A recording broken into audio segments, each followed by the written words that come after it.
Asia পোস্টে একটা report দেখলাম যে মিয়ানমার দিয়ে বাংলাদেশ চীন ইকোনমিক করিডোরের প্রস্তাব বেইজিং এর। এটা একটা বিশাল ঘটনা ঘটবে। এই যে ইকোনমিক করিডোর যদি করা হয় মিয়ানমার দিয়ে, আমি অনেকবার বলছিলাম যে বাংলাদেশের চারিদিকে যেভাবে মানে ভারত আঁকড়ে বসে আছে, অন্য কোনো দেশের সাথে আমাদের কানেক্টিভিটি নাই। ব্যবসা বাণিজ্য অথবা যাতায়াত, সাধারণ মানুষের যাতায়াতের কোনো কানেক্টিভিটি নেই। অথচ যদি মিয়ানমার হয়ে যদি একটা কানেক্টিভিটি গড়ে তোলা যায়, শুধু চীন না, চীন, থাইল্যান্ড সহ পুরো এই দক্ষিণ এশিয়ার অনেকগুলো রাষ্ট্রের সঙ্গে আমাদের যোগাযোগ স্থাপিত হবে সড়ক পথে, এবং ব্যবসা বাণিজ্যের পথ উন্মুক্ত হবে এবং খুব সহজে যাতায়াতটা বাড়বে। যত যাতায়াত বাড়বে তখন মিয়ানমারের যে এখনকার যে রাজনৈতিক পরিস্থিতি সেটাও কিন্তু পরিবর্তন ঘটবে। মিয়ানমার বাংলাদেশের সাথে একটা বলা যায় যে রোহিঙ্গা ইস্যুকে কেন্দ্র করে একটা শত্রু ভাবাপন্ন দেশে পরিণত হয়েছে। কিন্তু যদি একটা করিডোর হয় এবং চীন যদি এটার নেতৃত্বে থাকে, তাহলে কিন্তু পরিস্থিতি অন্যরকম হবে, একেবারেই অন্যরকম হবে। ভারতের উপর যে সড়ক পথে আমাদের যাতায়াত সাধারণ পর্যটকদের এবং ব্যবসা বাণিজ্যের ক্ষেত্রে, সেই জায়গার একটা আমূল পরিবর্তন ঘটবে। তো সেই করিডোরের কথা এর আগেও বিএনপি যখন ক্ষমতায় ছিল তখনও কিন্তু উদ্যোগ আয়োজন করা হয়েছিল, কিন্তু সেটা সফল হয়নি। এখন এখনই যদি জোরালো আয়োজন করা হয়, উদ্যোগ নেওয়া হয়, তাহলে এই সরকারের ক্ষমতায় থাকতেই একটা করিডোর তৈরি হবে সড়ক পথে, যেখানে বাংলাদেশ, চীন এবং মিয়ানমার সহ আরো অনেকগুলো দেশ সে সাথে বাণিজ্যিক করিডোর বা ইকোনমিক করিডোর উন্মুক্ত হলে ব্যবসা বাণিজ্যের একটা বিশাল একটা সম্ভাবনার দ্বার উন্মোচিত হবে। অকল্পনীয় একটি ঘটনা ঘটবে। সেরকম একটি ঘটনা ঘটবে কিনা দেখা যাক।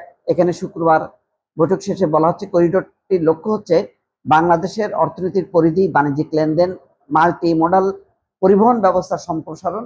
বৈঠকটি বেইজিং এর গ্রেট হল অব দ্য পিপলে অনুষ্ঠিত হয়। খুব গুরুত্বপূর্ণ জায়গায় কথা। আমরা এমনি বলছিলাম যে এমনি দেখানো যাচ্ছে না যে এই বৈঠকের আসলে প্রাপ্তি কি।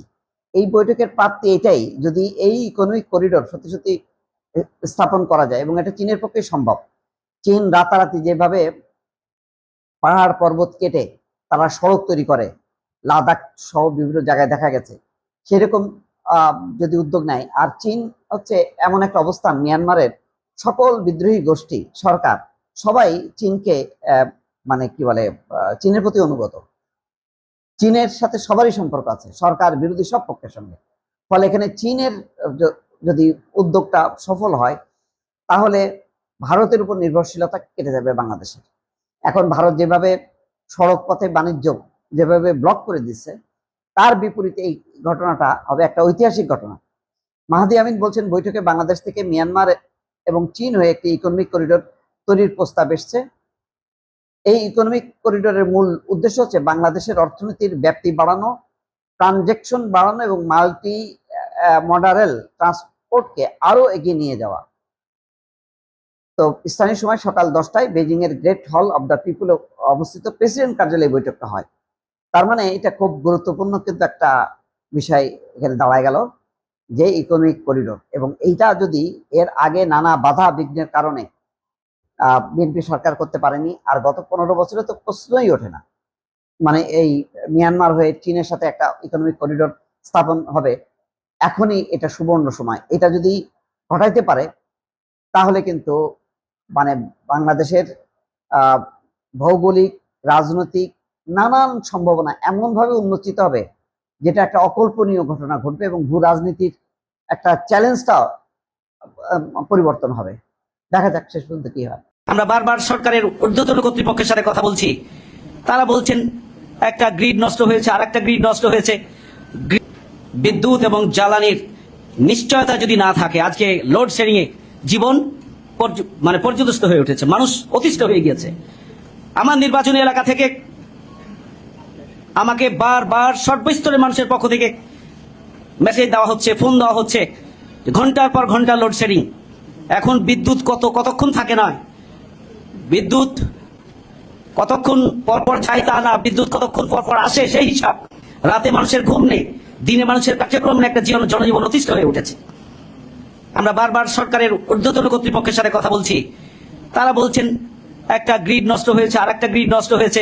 গ্রিড নষ্ট হয়ে গিয়ে যদি এমন বেহাল অবস্থা হয়, তাহলে এখানকার উৎপাদন, আমার নির্বাচনী এলাকায় বড় বড় কলকারখানা রয়েছে, বিশেষ করে অটো রাইস মিল, শত শত অটো রাইস মিল রয়েছে। একবার যদি বিদ্যুৎ বন্ধ হয়, তাহলে সেই বিদ্যুৎ বন্ধ হওয়ার কারণে চালটা খুদে পরিণত হয়। প্রত্যেকটা কলকারখানা বন্ধ হয়ে যাচ্ছে, মানুষের সাধারণ জীবন অতিষ্ঠ হয়ে যাচ্ছে, পরীক্ষার্থীরা বেকায়দার মধ্যে আছে। তাহলে গোটা বাংলাদেশের চিত্র একই। এটা আপনি সংসদে যাবেন, এটা স্বীকার করবে না। সংসদে মন্ত্রী এমপিরা স্বীকার করে না যে বাইরে দ্রব্যমূল্য বৃদ্ধি পায়, বাইরে বিদ্যুৎ থাকে না, এটা তারা স্বীকার করতে চায় না। এই জন্য আমি সংসদে বলেছিলাম যে আমাদের সরকারি দলের ওই ট্রেজারি বেঞ্চে যারা যান, তাদের চোখে একটা ম্যাজিক চশমা থাকে, ওনারা বাজারে গেলে সবকিছুর মূল্য কম দেখেন। আজকে চায়নার প্রেসিডেন্ট জনাব তারেক রহমান বাংলাদেশের প্রধানমন্ত্রীকে প্রস্তাব দিয়েছেন এশিয়ান হাইওয়েটা চালু করার জন্য, যেটা বেগম খালেদা জিয়া করেছিলেন। কক্সবাজার পর্যন্ত রুটটা গিয়েছিল, যে রুটটা মায়ানমারের ভিতর দিয়ে চায়নায় চলে যাবে। তো আজকে চায়না প্রেসিডেন্ট বলেছেন যে মায়ানমারের ভিতর দিয়ে করিডোর করে চায়না বাংলাদেশ সরাসরি রুটটা চালু করার জন্য, যার মাধ্যমে সকল ব্যবসা বাণিজ্য বাই রোডে কম খরচে আমরা পেয়ে যাব। অপরদিকে বাংলাদেশের উপরে যদি ভারত কখনো আর চোখে থাকা, তখন চায়না সরাসরি করিডোর দিয়ে বাংলাদেশে এসে বাংলাদেশের সামরিক বাহিনীকে সরাসরি সাহায্য করতে পারবেন। আর এতে করে আমরা পৃথিবীর মানচিত্রে ইরানের মতন একটি শক্তিশালী দেশ হিসাবে ঘরে উঠতে পারবো। ইরানকে যেভাবে শক্তিশালী চায়না করেছে, সেভাবে বাংলাদেশকে করার জন্য প্রস্তাব দিয়েছে। এখন এই প্রস্তাব কতটুকু অ্যাকসেপ্ট করতে পারবে, কতটুকু যোগ্যতা নিয়ে বিএনপি সরকার শেষ করতে পারবে, এই প্রশ্ন জাতির কাছে আমি রাখলাম। বাংলাদেশের নাগরিক, আমার লাইফের ম্যাক্সিমাম সময় জাপানে কাটছে, ম্যাক্সিমাম সময়, ঠিক আছে। তারপর তো বাংলাদেশের প্রতি আমার টান ভালোবাসা রয়ে গেছে। বাংলাদেশে বাবা মা ভাই বোন কেউই থাকে না, কিন্তু বাংলাদেশে আমার টান কেন রয়ে গেছে? কারণ আমি ওই দেশে বড় হয়েছি, ওইটা আমার দেশ, ওইটা আমার জন্মভূমি, সর্বোপরি ওইটা আমার জন্মভূমি। তো দেশের প্রতি টান থাকা এটা কি অপরাধ? এখন আমি যদি আমার প্রয়োজন আমি জাপানে এসে কাজ করি, হ্যাঁ, জীবন জীবিকা তাগিদে, জাপান যদি আমার দেশকে ছোট করে দেখে, আমি যদি এটা প্রতিবাদ করি, এটা কি অপরাধ? বেকুব থাকার সে একজন জামাতের নেতা হইয়া ভারতকে যদি গালি দিতে পারে, হ্যাঁ, একজন বিএনপি দেশপ্রেমী খেতে ভারতকে গালি দিতে পারি না কেন? তোর বুকে পারা নাই কেন? এই বিএনপির ভিতরে এমন তো পুরোটাই ভারতের দালাল। বিএনপির ভিতরে ভারতের দালাল আসেই বলেই, হ্যাঁ, ভারত এই কথাগুলি বলে আস্তে করে টোকা দেয় না। প্রথম টোকাতে দেখে কিছু বলে কিনা, আবার একটু জোরে দেয় কিছু বলে কিনা, আবার একটু জোরে দেয় কিছু বলে কিনা। ভারত যে বাংলাদেশকে দখল করার কথা বলে, পায়তারের কথা বলে, আজ পর্যন্ত কোনো বিএনপি